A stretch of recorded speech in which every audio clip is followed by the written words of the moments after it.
penularan wabak COVID-19 telah memberikan impak yang amat besar kepada warga kota dan warga wilayah persekutuan pada umumnya. Ramai yang dilanda kesempitan hidup akibat dari hilang pekerjaan atau susutnya pendapatan keluarga. Kementerian Wilayah Persekutuan merasakan usaha di luar kotak perlu dilakukan. Warga wilayah persekutuan perlu dibantu dan diberi ruang untuk menambah pendapatan mereka.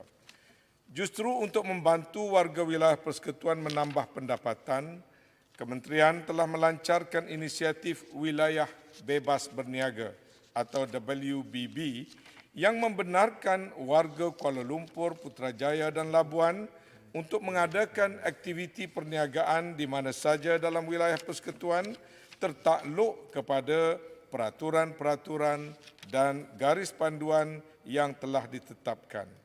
Inisiatif ini adalah diharapkan dapat meringankan beban warga kota yang terjejas sumber pendapatannya berikutan penularan virus COVID-19.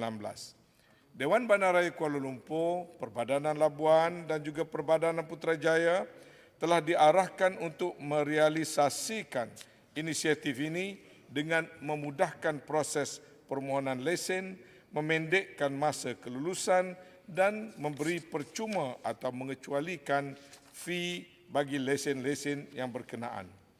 Misalnya, Tan Sri Ada Pertua di Kuala Lumpur, Dewan Bandaraya Kuala Lumpur melancarkan lesen sementara KL Prihatin yang membenarkan aktiviti perniagaan penjaja di mana saja di Kuala Lumpur untuk tempoh 6 bulan bermula 15 November sehingga 15 hari bulan April. Lesen ini adalah suatu penambahbaikan kepada lesen permit penjaja waktu terhad yang dikeluarkan sebelum daripada ini. Permohonan boleh dilakukan secara talian dengan mudah dan lesen boleh dicetak sendiri oleh pemohon dan kelulusannya diluluskan dalam tempoh 24 jam.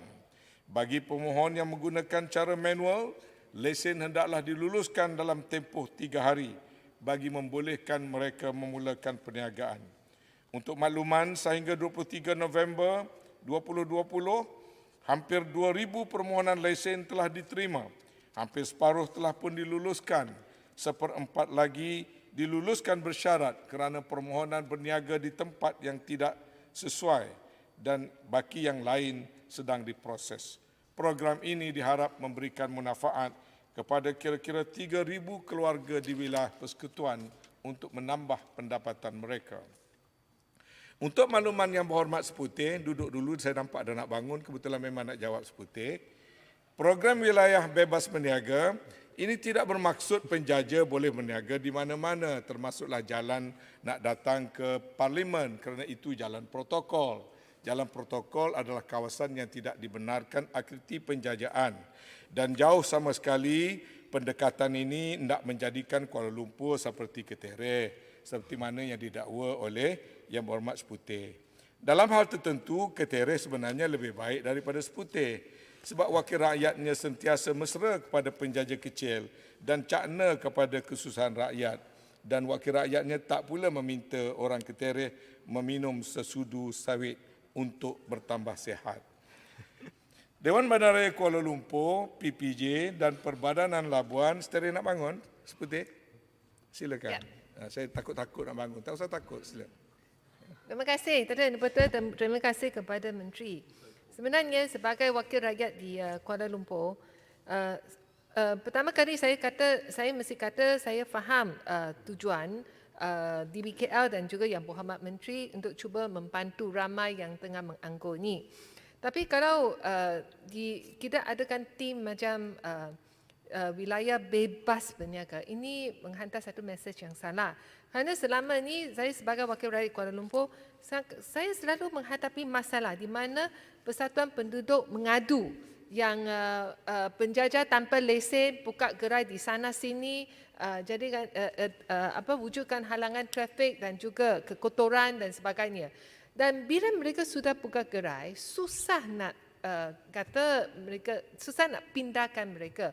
Sebenarnya saya nak cadangkan kepada Berhormat Menteri, jangan bagi mereka suka-suka pergi satu tempat lepas tu masuk dalam laman web DBKL, oh saya mau tapak ini nak buka gerai.